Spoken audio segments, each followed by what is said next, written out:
하나니 오직 주의 이름만 이곳에 있으니. 오늘 말씀은 하박국 3장 16절에서 18절 말씀 보겠습니다. 하박국 3장 16절에서 18절 우리 한 목소리로 같이 봉독하겠습니다. 시작. 내가 들었으므로 내 창자가 흔들렸고 그 목소리로 말미암아 내 입술이 떨렸도다. 무리가 우리를 치러 올라오는 환난 날을 내가 기다림으로 썩이는 것이 비록 무화과나무가 무성하지 못하며 포도나무에 열매가 없으며 감람나무에 소출이 없으며 밭에 먹을 것이 없으며 우리의 양이 없으며 외양간에 소가 없을지라도 나는 여호와로 말미암아 즐거워하며 나의 구원의 하나님으로 말미암아 기뻐하리로다. 아멘. 네. 우리 할아버지나 할머니 세대에는 여자들이 이름이 그렇게 흔하지가 않았습니다. 그래서 태어난 지역에 따라서 어떤 때는 뭐 남원댁이니 원산댁이니 이런 식으로 불렀던 시절이 있었습니다. 그리고 이름을 지어도 어떤 그게 연결시키는 것이 아니라 맨날 딸만 지으면 마지막 이제 그만 났으면 좋겠다 해서 말순이라고 짓기도 하고, 그래서 이름 가운데 별 생각 없이 지었다가 나중에 정말 커서 아주 어려운 경우를 당하는 경우가 많이 있죠. 예를 들면 전시성을 가진 부모님이 딸의 이름을 연이라고 지었어요. 참 이름은 좋잖아요, 연이. 근데 성만 붙이면 전연이 돼버리는 거예요, 전연이. 또 어떤 주치성을 가진 분이 부모님이 딸 이름을 길련이라고 지었습니다. 그랬더니 주길련이 돼가지고 아주 힘든 적이 있었다는 그런 일들이 많이 있습니다. 그런데 요즘엔 참 특이한 이름들이 많잖아요. 어떤 분은 찬송가 참 아름다워라를 부르다가 감동을 받았어요. 그래서 첫 애를 참이다 이렇게 짓고, 둘째를 아름, 셋째를 다운 이렇게 적었고, 전화만 오면 참 아름다운 집입니다 이렇게 전화 받는 거예요. 뭐 여러 가지 이름들이 많이 있죠. 또 우리 한시장이 같은 것도 이름이 좀 희한하잖아요. 하늘이, 바다, 별이, 산이. 그 다음에 하나 더 나면 누구라고 지을 것 같아요? 우주? 또 어떤 분은 큰애는 대한이, 뭐 둘째는 민국에서 대한민국이라고 짓기도 하고, 찬양이, 찬송이, 찬미, 뭐 이슬이, 별들인데 다 있습니다. 어떤 두 남녀가 손을 보게 됐습니다. 그래서 여자가 이름이 뭐예요? 그랬더니 전 철입니다. 성이 전이고 그래서 전철입니다. 그랬어요. 그랬더니 이 여자가 막 웃는 거예요. 그러면서 자기는 이렇게 합니다. 저는 호선이에요. 이름이 이씨고요. 그래서 이호선입니다. 그래서 전체가 이호선에 만나서 잘 살았다고 그렇게 얘기를 해요. 여러분, 이처럼 이름은요, 누구에게는 아주 소중해요. 우리가 태어나면서 처음으로 우리가 부여받는 게 뭐냐면 바로 이름이 되는 거예요. 그래서 어느덧 그 이름 때문에 자기 흐름이 그리 흘러가는 거예요. 그래서 그 누구 이름을 딱 부르면 벌써 그 사람은 이런 사람이구나, 누굴 얘기하는구나 이렇게 이해가 되잖아요. 그래서 우리가 살아오는 동안 결단코 떠나지 않는 것이 바로 이름이다라고 이야기할 수 있습니다. 그런데 우리에게는 또 하나의 이름이 있죠. 또 하나의 이름이 있습니다. 어떤 성이든 붙이기만 하면 자신을 드러내야 되는, 그냥 단순히 부르는 호칭이 아니라 이분은 그럴 것이다 라고 하면서 부르는 이름이 있습니다.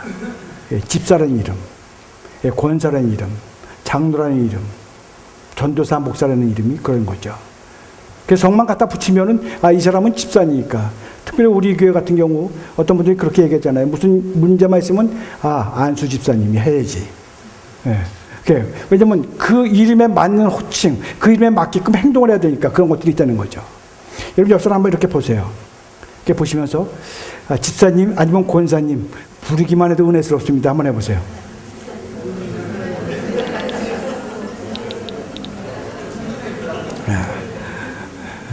그렇지 않기도 하겠습니다. 하나님, 오늘 이 시간 정말 부르기만 해도 은혜스러운 이름을 갖고 있음을 기쁘게 생각합니다. 그리고 하나님, 그 이름에 걸맞는 행동을 할 수 있는 믿음의 종도 될 수 있도록 인도해 주시옵소서. 오늘도 하나님, 당신의 말씀을 사모하며 내게 말씀하신 하나님을 만날 수 있는 놀라운 은혜가 오늘 이 시간 우리에게 주어지기를 원합니다. 하나님, 이 시간 우리의 심령 가운데 임하셔서 말씀하시는 그 하나님을 마음껏 느끼며 새길 수 있는 그런 믿음의 시간 속으로 우리 모두를 인도해 주시옵소서. 예수 그리스도의 이름으로 기도드렸사옵나이다. 아멘. 여러분은 여러분의 공동체 또는 여러분이 살고 있는 어떤 삶의 상황이 잘못되어 있거나 어떤 기울어져 가고 있을 때 그 문제를 과연 어떻게 해결할 것인가. 물론 어떤 사람들은 그 문제로부터 막 도피하고 도망가는 사람이 있습니다. 아유, 저 문제는 난 도저히 자신이 없어. 또 어떤 사람은 뭐라 그래? 아예 포기하고 낙심한 사람도 있죠. 그리고 어떤 사람은 타인에게 자꾸만 책임을 전가합니다. 저 사람 때문에 이런 문제가 생겼어. 그러면서 불만하는 거죠. 예, 그렇다면 여러분은 이 세 사람 중에서 어떤 자리에 있습니까? 예, 물론 그 자리에 있는 것이 가장 나쁘죠. 예, 여러분들은 분명히 하나도 해당이 안 되는 줄 믿습니다. 오늘 본문의 주인공 하박국은요, 바로 이런 상황에서 그런 문제를 어떻게 해결할 것인가에 대해서 우리에게 말씀을 하고 있습니다. 여러분, 먼저 하박국이라는 이름의 뜻이 무엇일까요? 하박국. 아주 많은 의미를 내포하고 있는데, 하박국이라는 것이 영어로 뭐라고 그러냐면 임브레이스라고 합니다. 임브레이스. 다시 얘기하면 포옹한다, 껴안는다, 뭐 이런 뜻을 갖고 있는 거죠.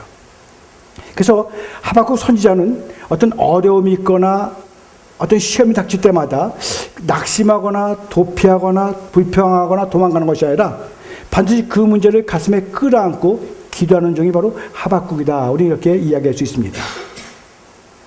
그래서 집안에 걱정거리가 있을 때 그 문제를 가슴에 끌어안고 하나님 앞에서 기도로 실험하는 사람, 바로 그가 하박국입니다. 사업이나 직장에 문제가 생겼을 때 그 문제로부터 도망가는 것이 아니라 그 문제를 직면하고 가슴에 안고 기도로 녹여버리는 사람이 바로 하박국이에요.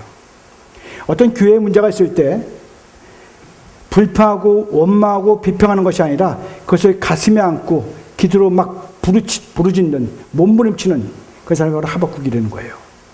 그럼 다시 한번 우리 옆에서 한번 바라보세요. 당신이 하박국입니다. 아까 첫 번째보다 좀 굉장히 약하죠?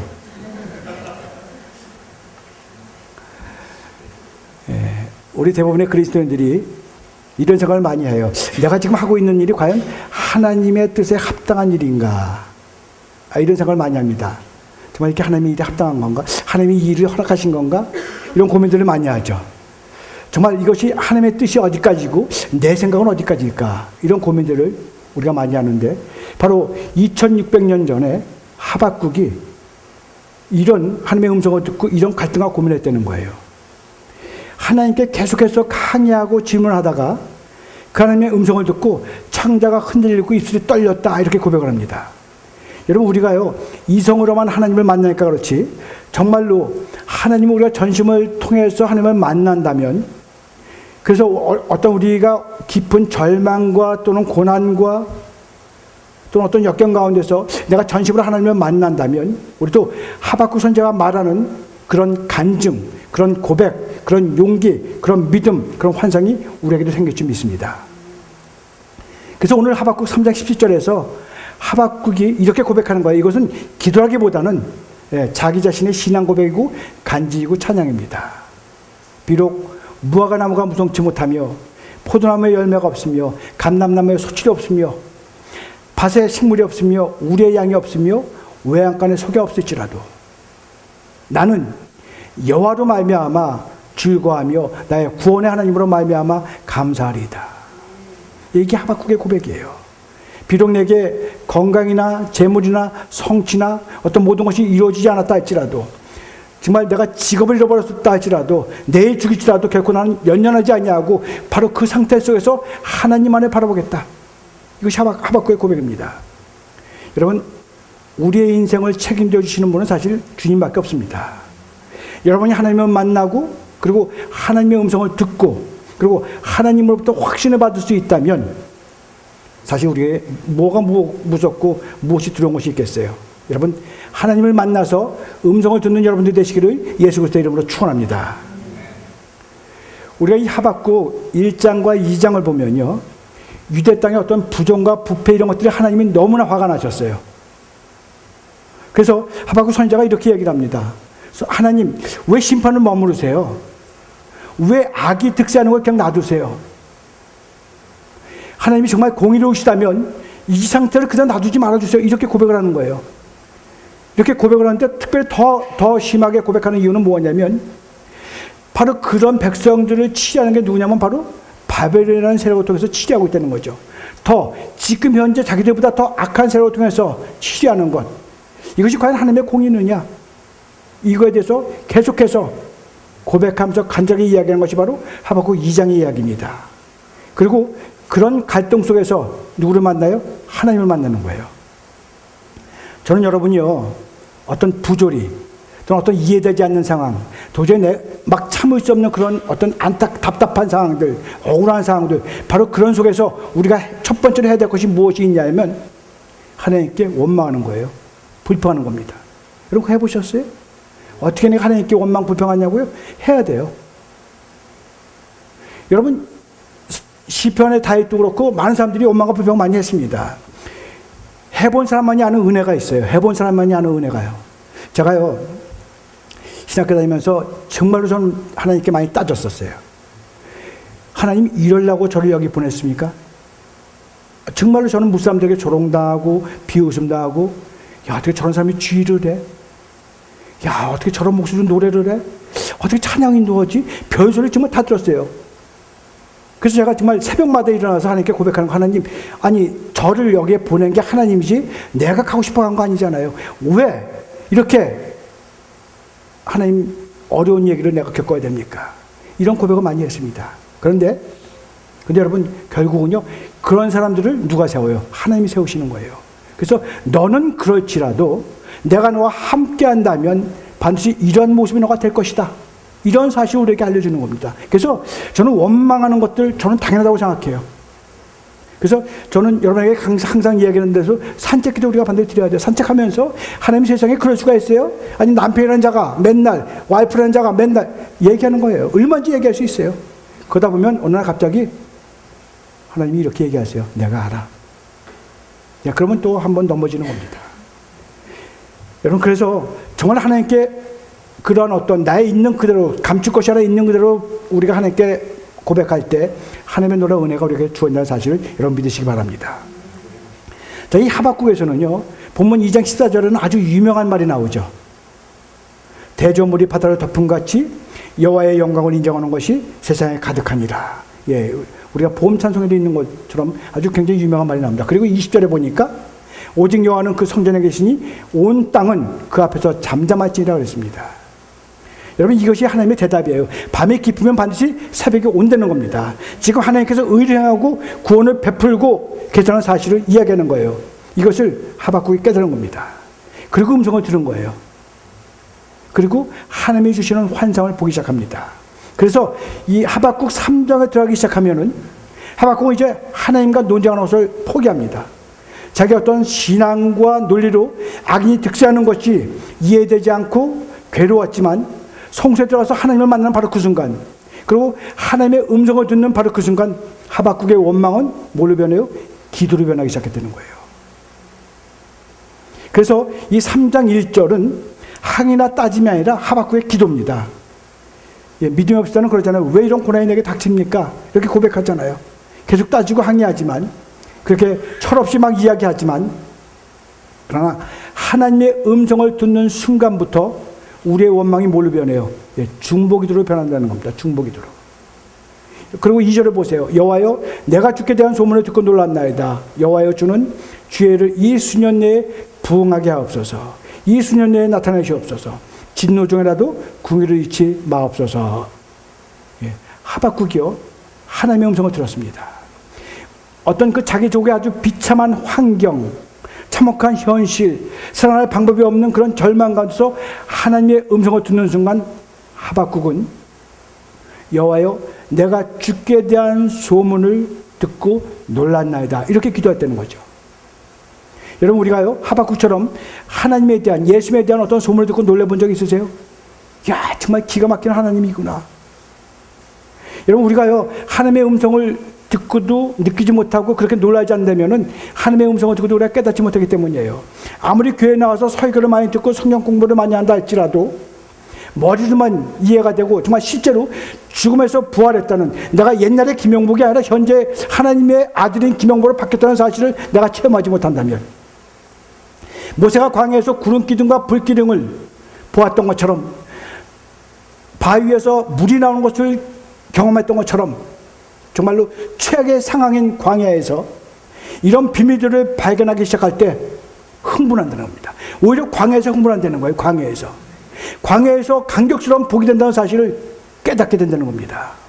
그래서 여러분, 우리는 광야라는 것이 그렇게 그리스도인들에게는 나쁜 것이 아니라는 사실을 우리는 분명히 알아야 돼요. 마찬가지로 여러분, 내게 주어진 어떤 환경과 여건이 비록 광야 같다고 할지라도 그 속에서 하나님의 음성을 듣기만 한다면 그 광야는 어떻게 돼요? 흥분되는 거예요. 야, 이 광야를 통해서 하나님이 나를 어떻게 만드실 것인가? 감격하는 겁니다. 왜? 이걸 통해서 반드시 하나님의 복이 내게 임한다는 사실을 내가 깨닫게 되기 때문에, 경험하게 되기 때문에 오히려 흥분하고 놀라는 은혜가 우리 가운데 주어짐이 있습니다. 여러분, 이 하박국이요, 바로 이 충격을 경험하고 두 가지의 단어를 생각한 거예요. 첫째는 하나는 부흥을 주옵소서입니다. 하나는 부흥을 주옵소서. 하박국의 마음에 하나님에 대한 부흥에 대한 어떤 열정과 소망이 생기기 시작한 거예요. 그래서 막 가슴이 막 살아나는 겁니다. 흥분되는 거예요. 부활한다는 거예요. 내일이면 뭔가 변한다는 것을 막 느끼게 되는 거예요. 황무지에서 장목이 피는 것을 알게 된다는 겁니다. 이런 소망이 생겨나는 은혜가 하박국에 생기기 시작한 겁니다. 그래서 두 번째는 뭐예요? 궁일한 마음이, 하나님의 궁일한 마음을 주옵소서 이렇게 고백하는 거잖아요. 비록 나는 연약한 자고 죄악 속에 빠지는 자라 할지라도 하나님, 당신의 보호하심 속에서 다시 한번 보호되는 궁일한 마음을 내게 주옵소서, 이런 고백을 드리게 되는 겁니다. 그래서 하박국이 하나님의 음성을 들으면서 소망과 부흥에 대한 소망과 자기 자신들에 대한 궁일의 마음을 받기 시작하는 겁니다. 여러분, 우리 모두 마찬가지로 그런 소망과 궁일의 마음을 받는 정도 되기 예수 이름을 축원합니다. 자, 그 다음에 3절부터 6절까지를 보면 하박국은 하나님의 엄청난 영광을 목격하게 돼요. 그리고 하나님의 음성을 들으면서 하나님의 광채, 또 온 세상에 뻗어있는 하나님의 영광, 이것을 보게 되는 거예요. 그리고 7절부터 9절까지 보면 하나님의 병거가 구산의 장막과 미디안 땅을 심판하는 장면을 봅니다. 그리고 10절에서 15절까지는 하나님이 승리하는 것을 우리가 볼 수 있죠. 바다를 밟으시고 바다와 강과 모든 것을 흩으시고 악한 세력을 하나님께서 막 물리치시는 것을 느끼게 되는 겁니다. 그래서 그 승리하시는 하나님의 영광을 하박국이 바라보고 있는 겁니다. 그리고 이렇게 하나님의 음성을 듣고 환상을 보고 나면 어떻게 돼요? 어떤 절망도, 어떤 죽음도, 어떤 패배도 결코 나를 절망시킬 수 없다는 거죠. 그리고 16절이에요. 내가 들었으므로 내 창자가 흔들렸고 그 목소리로 말미암아 내 입술이 떨렸도다, 이렇게 고백합니다. 여러분, 우리가 예수님을 믿는 것이 그저 단순히 어떤 지적 활동이나 아니면 이성적 활동이 아니라는 사실을 분명히 우리가 알아야 돼요. 신앙이라는 것은요, 내 심장을 막 쏟는 겁니다. 내 창자가 떨리고 입술이 떨리고 내 삶에 막 지진이 일어나는 이런 하나님을 내 삶 속에서 경험하는 것이 있어야 된다는 거예요. 그렇게 경험할 때 하박국 17절에서 뭐라 그럽니까? 기뻐하는 거예요. 내가 사망에 버려질지라도 기뻐하는 겁니다. 그래서 선교사들이 뛰어다니는 거예요. 비록 정말 그 험악한 사막이라 할지라도 주저하지 않고 뛰어가는 이유가 바로 그래서입니다. 그래서 분노하고 하나님께 항의하던 하박국의 소리가 중보기도로 변한 사실을 우리가 볼 수 있습니다. 여러분, 우리의 염려가 예배로 바뀌는 겁니다. 우리의 두려움이 믿음으로 바뀌는 거예요. 우리의 공포가 신뢰로 바뀌고 자기 자부하는 그런 연약한 모습이 희망으로 바뀌고 번민이 찬양으로 무너져 내려가고 그리고 물음표가 느낌표로 바뀌는 은혜가 여러분들에게 임하기를 예수 이름으로 축원합니다. 저는 오늘 여러분들에게 어떤 환경의 문제를 이야기하고 싶지는 않습니다. 우리 모두가 어떤 경우에서는 사막에 있을 수도 있습니다. 사막이 나의 환경이 될 수도 있어요. 특별히 하나님의 음성을 듣기 시작할 때부터 오히려 우리에게는요, 사막이 없어야 되는데 더 사막이 우리에게 주어질 때가 있어요. 하나님의 음성을 듣고 그 음성대로 내가 쫓아가기를 원해서 가기 시작할 때부터 오히려 그동안의 여러 가지 현실이 나를 옹호했었는데 반대로 바뀌는 경우가 허다하게 많습니다. 사역하고도 노력하면 노력할수록 더 그럴 수가 있다는 거예요. 더 사막일 수가 있습니다. 그래서 우리는 때로는 내가 열심히 하나님의 일을 한다고 하는데도 불구하고 영적인 침체에 빠져서 그냥 축 처져 있는 경우가 허다하게 많이 있습니다. 내가 하는 일이 하나님의 일인데도 불구하고 지치고 넘어질 때가 있다는 겁니다. 여러분, 이 하박국 3장에 하나님의 음성을 듣고 만나는 기적과 복이 여러분에게 있기를 예수의 이름으로 축원합니다. 우리가 성경을 보면요, 구약시대에는 성부 하나님이 말씀하셨죠. 신약시대에는 성자 예수 그리스도가 말씀하셨고, 그리고 지금은 뭐예요? 성령시대죠. 그래서 성령님이 우리에게 말씀하시는 겁니다.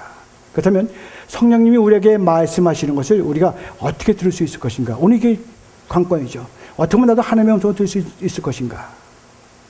첫째로 우리가 들을 수 있는 가장 기본적인 방법 중에 하나는 무엇이냐면 바로 기도할 때 들을 수 있다는 겁니다. 기도할 때. 여러분 성경을 보면은요, 하나님의 음성을 직접 듣는 이야기들이 많이 나오죠. 마치 사람의 얼굴을 대하고 이야기하듯이 구약에 보면 많은 그런 이야기들이 많이 나옵니다. 근데 지금 왜 안 될까요? 아마 그 이유는 우리가 영성으로 타락하기 때문에 직접 하나님을 이렇게 맞대고 보는 그런 것이 연약하지 않은 생각을 합니다. 어떤 영적인 안테나가 문제가 있기 때문에 하나님이 아무리 이야기를 하더라도 그것을 쉽게 받아들이지 못하는 그런 자리에 있는 것이 바로 우리의 모습이 아닌가 생각합니다. 그런데 여러분, 그런 가운데 있다 할지라도 우리가 하나님의 음성을 들을 수 있는 방법이 뭐냐면 바로 기도하면 들린다는 거예요. 기도하면 들립니다. 우리가 기도를 통해서 하나님과 깊은 관계에 들어가기만 하면 그러면 우리는 하나님의 음성을 들을 수 있다는 겁니다. 뚜렷이 들리는 하나님의 음성을 우리가 접할 수가 있어요. 여러분, 어떤 점장들이 전하는, 아니면 이 박수들, 악령들 이런 사람들이 전하는 것처럼 남쪽으로 가라? 여러분 그런 음성 들어본 적 있으세요? 야, 물을 피해라? 9수를 넘어가라? 여러분 혹시 기도하면서 그런 소리 들은 적 있으세요? 여러분, 저는 정말 여러 가지 어려운 일이 많이 있잖아요. 여러 가지 사건들도 많이 있고, 또 어떤 분은 또 나를 섭섭하게 만들고 힘들게 만드는 사람들도 많이 있는데, 그럴 때마다 기도할 때 제일 먼저 하나님이 주시는 음성이 무엇일 것 같아요? 저는 하나님은요, 분명히 우리가 기도할 때 제일 첫 번째 주시는 음성은 내가 너를 사랑한다는 이야기일 것 같아요. 내가 너를 사랑한다. 내가 너와 함께하리라.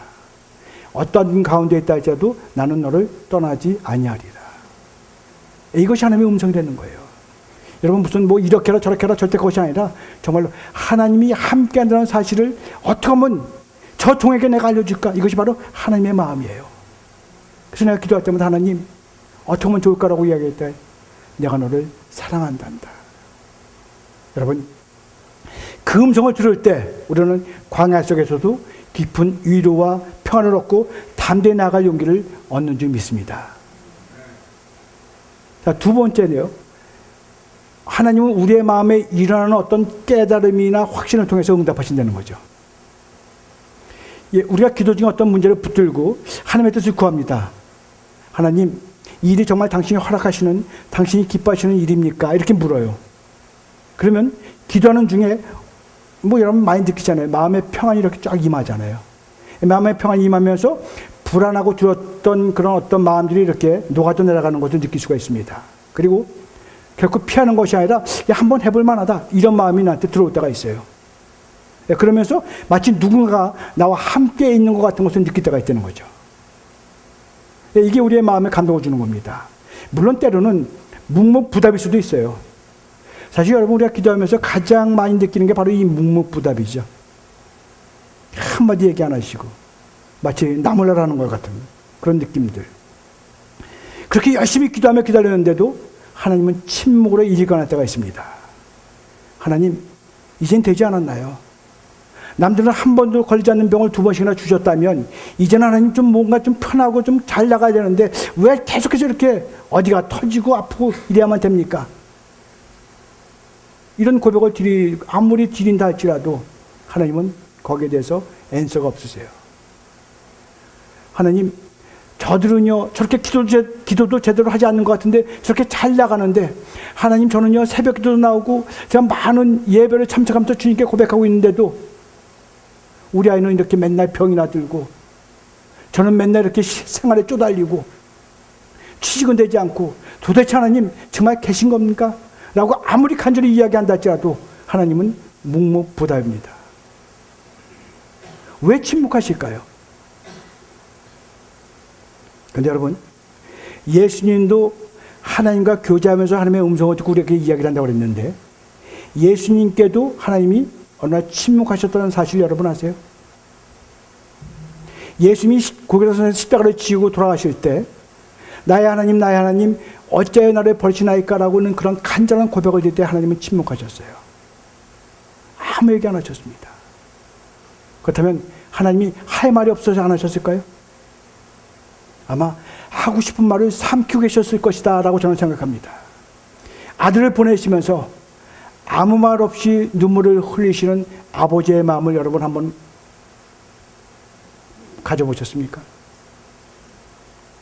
가장 중요한 자리지만, 정말 그것이 가장 중요한 자리지만 가장 고통스러운 자리이기 때문에 다른 사람을 보낼 수 없어서 자기 아들을 보내는 그 마음.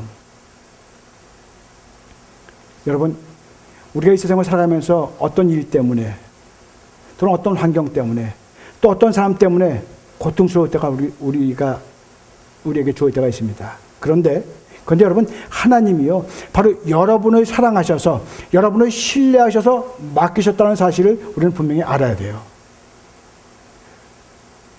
여러분, 하나님이 너무나 나를 사랑하셔서 신뢰하시기 때문에 맡겨진 십자가 되는 겁니다.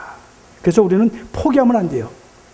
그 환경, 그 사람, 그 여건 때문에 다운되면 안 돼요. 놓치면 안 됩니다. 오히려 나 때문에, 바로 너기 때문에 내가 맡겼다는 사실을, 하나님의 그 음성을 듣는다면 우리는 오히려 그 십자가를 사랑의 마음으로 끌어안으면서 나갈 수 있는 은혜가 우리한테 주어져야 될 줄 믿습니다. 물론 쉬운 것 아니에요.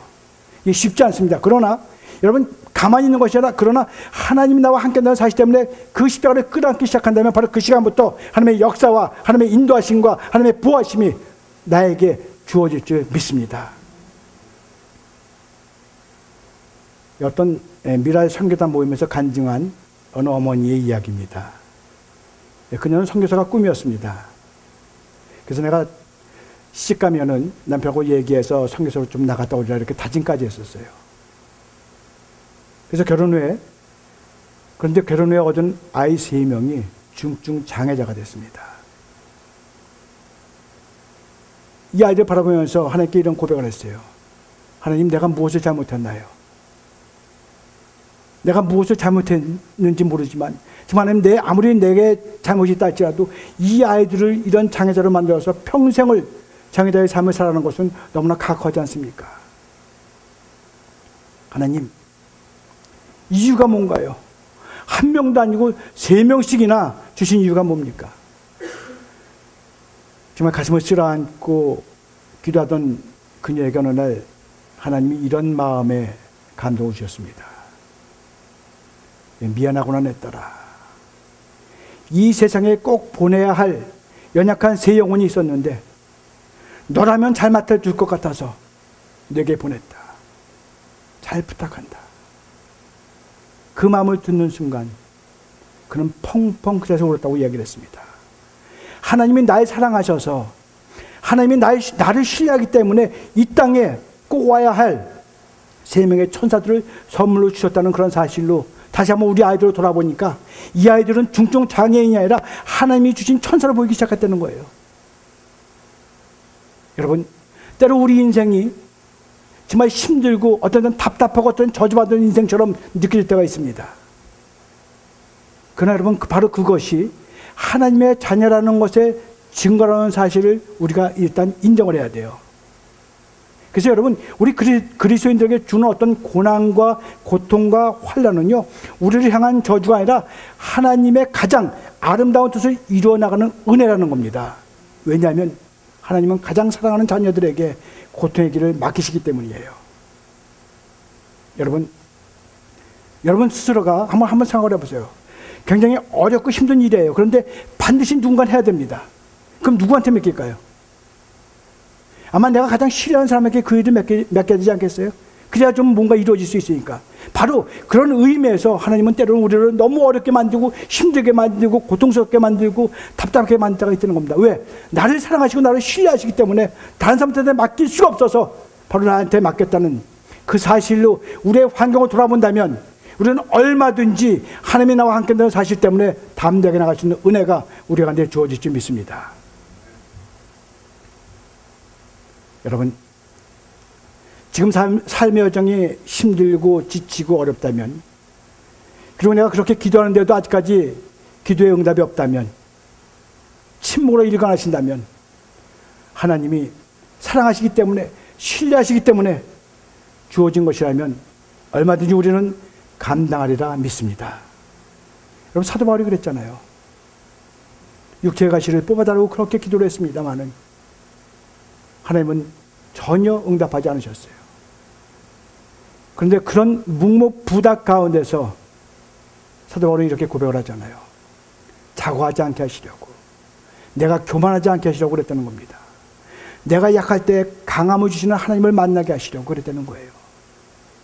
여러분, 지금 여러분들 가운데 우리가 이 세상을 살아가면서 지금 답답한 여러 가지 많은 것들이 나를 힘들게 하는 그런 가운데 있다 할지라도 그 모든 것이 바로 나의 약함을 통해서 하나님이 들어가기 원한다는 그런 사실 가운데 있다는 사실을 내가 깨닫고 선포하고 믿고 의지한다면, 바로 내가 의지하는 그 순간, 내가 선포하는 그 순간, 하나님, 내가 지금 당신의 이 고난을 당신의 뜻으로 받아들이기 원한다는 그런 고백을 하는 바로 그 순간부터 하나님의 역사와 인도하심과 보호하심이 나와 함께한다는 사실을 믿으시기를 예수의 이름으로 축원합니다. 자, 세 번째는요, 하나님은 말씀을 통해서 우리에게 응답하십니다. 여기서 말씀이라는 게 물론 성경에 기록된 말씀이죠. 그리고 성경에 기록된 그 말씀을 근거로 해서 선포되는 말씀을 이야기합니다. 성경은 게 뭐예요? 과거에 하나님께서 사람들과 만났던 그러한 이야기들을 기록해놓은 게 성경이죠. 그래서 그 옛날에 그렇게 기록해놨던 것들이 지금도 내게 다가온다. 그래서 우리는 영감이 있는 말씀이다, 이렇게 이야기를 합니다. 그런데 여러분, 이 영감이 있는 말씀이라는 그 사실은 뭐냐면 내가 머리로 깨우치라는 얘기는 아니에요. 반드시 그 말씀은 내가 행함을 통해서, 그 말씀으로 내가 순종함을 통해서 함께 느껴질 때 비로소 우리는 영감 있는 말씀이라고 이야기할 수가 있습니다. 그러면 그렇게 느낄 때 비로소 우리는 야, 이게 정말 참으로 살아있는 말씀이구나라고 이야기할 수 있어요. 여러분, 내가 죽어있는 문자인 줄 알았던 그 성경이 어느 날 정말 무릎 꿇으면서 간절한 마음으로 이렇게 보기 시작할 때 여러분, 그 성경에 있는 말씀이 꿈틀꿈틀거리는 거 여러분 느껴본 적 없으세요? 정말로 이렇게 꿈틀꿈틀거려요. 이렇게 막 그냥 살아서 없으세요?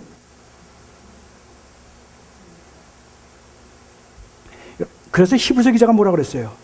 하나님의 말씀은 살아있고 활력이 있어 자외 날선 어떤 검보다도 예리하여 혼과 영과 및 관절과 구슬을 찔러 쪼개기까지 하며, 그 다음에 중요하죠.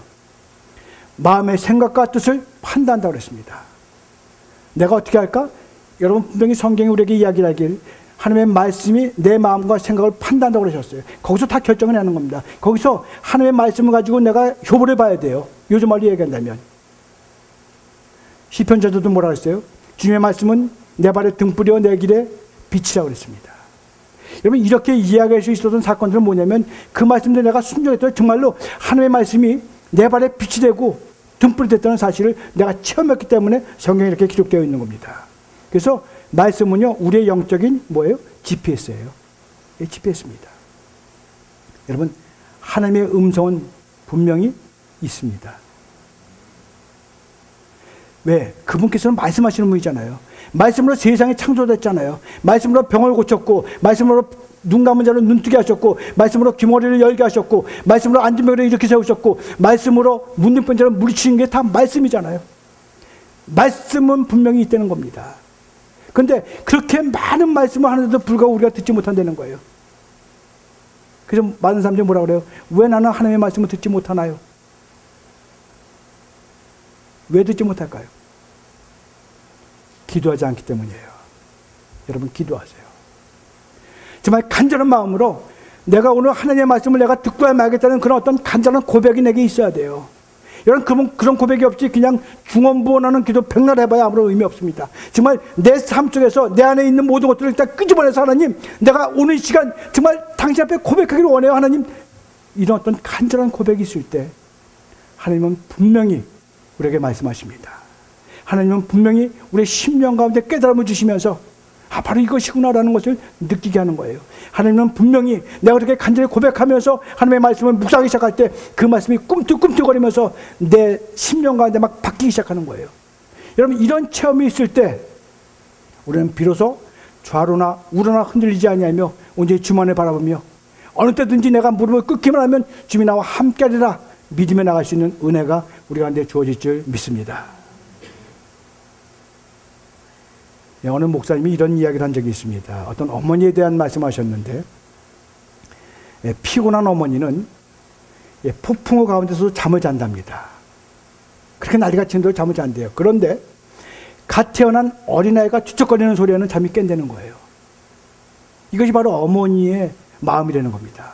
여러분, 하나님의 마음이 똑같아요. 내가 막 소리 지르면서 이야기하면서 하나님이 잘 듣고 조그맣게 얘기해서 못 듣는 건 절대 아니라는 거죠. 소리 지르든 조그맣게 이야기하든 그 이야기는 그 속에 내 마음이 들어있느냐. 하나님, 저는 소리칠 수도 없습니다. 그렇지만 하나님, 내 마음을 아시잖아요 라고 고백하는 그런 마음 가운데 비록 조그마한 소리지만 하나님은 그 귀에 귀를 주시고 그 말에 귀를 기울이시고 응답하시는 하나님이신 줄 믿으시기 바랍니다. 여러분, 하나님은요 우리에게 말씀하세요. 그분은 끊임없이 우리를 격려하시고 회복시키시고 치료하시고 도전하시고 우리를 강하게 만드십니다. 왜? 이 세상에서 승리하게 하기 위해서. 오늘도 여러분, 그런 하나님의 말씀을 우리의 심령 가운데 깊이 받아들인다면 바로 오늘 이 시간 이후에 우리의 삶의 모습은 얼마든지 어떤 것이 온다 할지라도 결코 피하거나 도망가거나 염려하는 것이 아니라 예수의 이름으로 선포하며 나가는 은혜가 우리 가운데 주어질 줄 믿습니다. 그런 믿음으로 이 한 주간을 살아서 승리하는 종도 되시기를 예수 그리스도의 이름으로 축원합니다. 기도하겠습니다. 하나님, 시간 저희들 기도하기 원합니다. 지금 하나님, 주의 음성을 듣기를 원하는 그런 믿음은 간절한데 이제까지 신앙생활에 오면서 남들이 하나님의 음성을 들었다고 이야기할 때마다 나도 듣고 싶어요 하나님이라고 이야기했던 그런 나의 모습이었는데 아직도 하나님 주의 음성을 듣지 못하고 연약한 모습 가운데서 헤매고 있는 나의 모습을 하나님 오늘 이 시간 주의 십자가 앞에 온전히 올려드리오니 주의 시간 나에게 말씀하시옵소서. 내게 말씀하시옵소서. 하나님 말씀해 주세요. 그래서 하나님, 지금 나의 연약함, 힘듦, 답답함, 어려움이 하나님이 나를 사랑하셔서 하나님이 나를 신뢰하셔서 보내준 그런 사이라는 사실을 내가 깨달을 수만 있다면 하나님 나 이길 수 있어요. 하나님 나의 은혜인지 떠나갈 수 있어요. 그런 고백할 수 있는 자리에 서기 원하오니 하나님 이 시간 내게 말씀하시옵소서. 하박국에게 말씀하셨던 그 말씀 내게도 들려주시고 내게도 알게 하시고 내게도 깨달음을 주셔서 예수를 믿는 자의 모습으로 담대하게 살아갈 수 있는 그런 종교 될 수 있도록 인도해 주시기를 원합니다. 하나님 오늘 이 시간 우리의 마음을 활짝 열어서 주 앞에 나가기를 원합니다. 언제나 내가 하나님 당신 앞으로 나갈 때마다 내 눈물을 보았다고 말씀하신 하나님 아버지, 내 형편을 알고 있다고 말씀하신 하나님 아버지, 보았고 알았다고 이야기하는데도 불구하고 하나님 그거 갖고 되지 않아요 라고 이야기하는 것이 바로 우리들의 모습입니다. 하나님 보았으면 해결해 주셔야죠. 하나님 그거 알고 계시면은 바꿔주셔야 되잖아요 라고 연약한 모습을 드러날 때가 얼마나 많은지 모릅니다. 그런데 하나님, 주께서 오늘 시간 그 모습 그대로 달려나오기만 하면 내가 너를 사랑한다는 그 말씀 가운데서 녹아져 내려갈 수 있는 은혜 정도 될 수 있도록 이끌어 주시옵소서. 내가 너와 함께한다는 그 말 때문에 어떤 것들이, 어떤 풍랑이, 어떤 파도가 내가 넘친다 할지라도 결코 나는 물러서지 아니하리라 다짐하며 나갈 수 있는 그런 정도 될 수 있도록 인도해 주기를 원합니다. 하나님 오늘도 당신을 사랑한다고, 당신의 음성을 듣기 원한다고 고백하는 주의 백성들에게 이 시간 말씀하시고 알게 하시고 깨닫게 하셔서 나는 주밖에 없다고 선포하며 나가는 은혜 정도 될 수 있도록 인도해 주시옵소서. 예수 그리스도의 이름으로 기도드렸사옵나이다.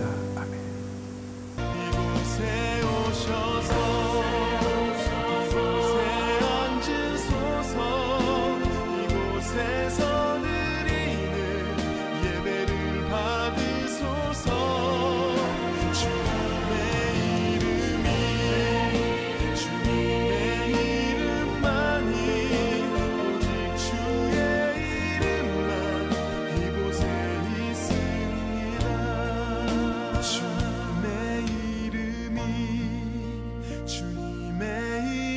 이름만이 오직 주의 이름만 이곳에 있으리